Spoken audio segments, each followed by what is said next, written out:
今日嘅早餐呢，就係阿妹用之前食剩嘅薯條整嘅西班牙蛋餅。咁我今日就要食飽啲啊，因為呢，我就要去呢個布魯塞爾嘅南沙勒羅亞機場啊。呢個呢，其實係一個比較遠嘅機場啦。佢由呢個安特衛普去呢，其實呢，就要坐巴士坐成1個鐘頭零45分鐘噶。咁點解去呢個機場呢？就係因為嗰個機場就會比較多呢個廉航啦。我今日係要搭呢個 Y Airline 咧去呢個克羅地亞嘅 Zagreb 扎格勒布啊。首先我就要7點鐘前啦，去到呢個大劇院站啦，然後就上呢個 Flixbus bus 啦。咁去到呢個機場之後呢，就大概9點4度啦。其實呢度都幾荒蕪啊，除咗個機場之後，好似都冇乜嘢睇噶啦。同埋呢度嘅廁所係要收錢嘅。到咗機場之後就要安檢啦，檢完之後呢，我就係搭呢個12點15分嘅機啦，然之後2點05分呢就會去到 Zagreb 噶啦。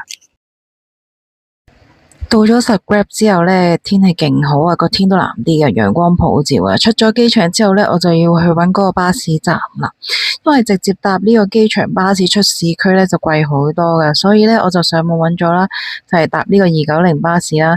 但係其實佢個站都唔係好遠嘅咋，你只要一出機場，然之後直行啦，行過晒佢個車站啦，之後你就會過一條馬路，咁嗰度有個巴士站仔啦，咁你企喺嗰度等呢，你就可以等到呢啲架巴士噶啦，而且都幾多人等下噶。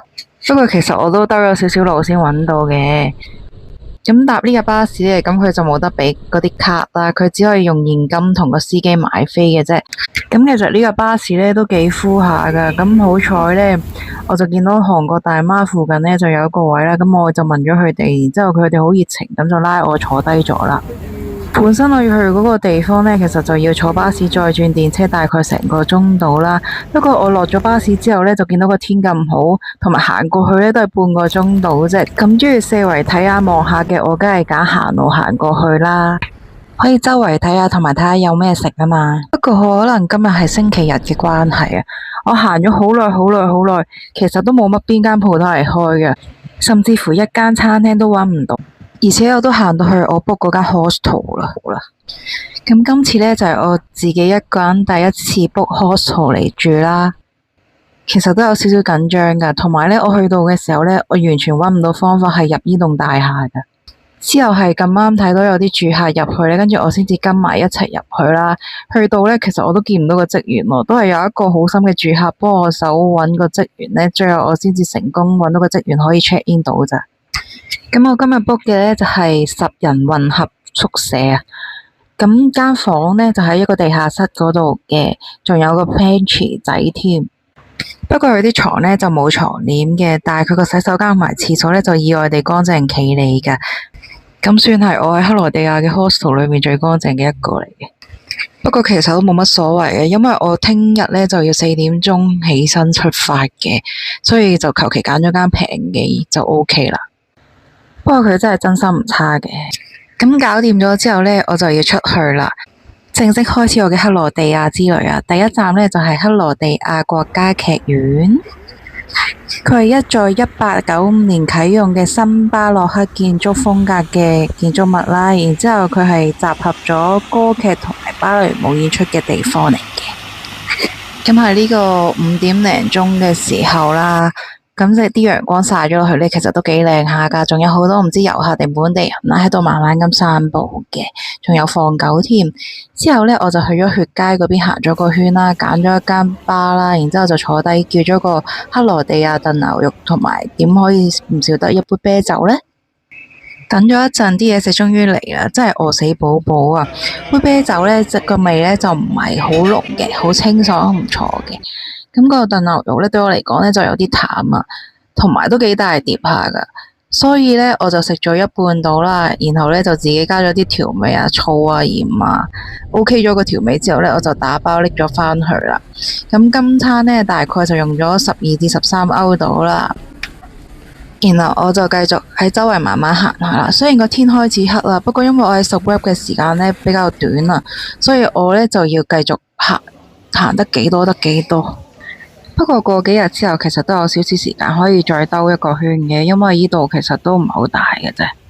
餐廳行過少少呢，上咗條樓梯呢，就到咗石門啦。呢度就係建於13世紀嘅天主教聖地石門啦。佢係中世紀老城格拉代茨唯一保留到今日嘅古城門嚟嘅。原本呢，佢就係用嚟防禦呢個蒙古人入侵而建造嘅。咁而家見到呢個呢，就係主要喺1760年重建嘅，因為呢喺1731年嘅時候呢，就發生咗一場好大嘅大火啊，成個城門呢都燒到變咗灰燼啊！而喺呢一場大火裏面呢，就出現咗一個奇蹟啦，就係燒淨咗一幅聖母瑪利亞抱住靈童耶穌嘅鍍金畫像。而且仲要絲毫無損咁，所以就係因為呢個奇蹟呢，當地人呢就喺通道入邊呢加裝一個精緻嘅鐵閘同埋一個壁重去保護呢一幅畫，而且仲封咗聖母做呢個扎格勒布嘅守護神添啊！通道兩邊嘅牆壁呢就貼滿咗呢個信徒留低嘅石壁，上面就刻住 Vara， 意思呢就係克羅地亞語嘅多謝，用嚟還神同埋感謝聖母嘅幫忙嘅。而呢一度呢，每日都有好多本地人啦或者遊客喺度靜坐行禮，甚至乎點蠟燭祈禱噶。所以如果經過呢度嘅時候呢，就記得保持安靜，表示尊重啦。喺城門嘅頂部呢，就有一個好特別嘅尖球啦，咁佢就係叫做防巫尖球啊。中世紀嘅時候呢，傳說呢就話係可以用嚟阻止巫婆落降嘅城門設計嚟㗎。黑鷹藥局係呢度最歷史悠久嘅古老藥局啊，見證咗多個世紀嘅城市變遷啦。佢係建於1355年嘅，而家呢就係受保護嘅文物古蹟同埋觀光熱點嚟嘅。以前佢就係配藥嘅地方啦，咁而家呢，就冇實際咁樣去賣一啲藥物嘅嘢啦，但係櫥窗嗰度呢，就會展示一啲古老嘅藥樽啦、書籍啦，咁遊客經過嘅時候呢，就可以慢慢睇下同欣賞啦。再行過去呢，就係洛特爾扎克塔啊，最出嗰度呢，其實呢望落去呢，就望到 Zagreb 嘅夜景噶，其實都幾靚噶，同埋佢藍藍地啦，有啲紅芽喺度。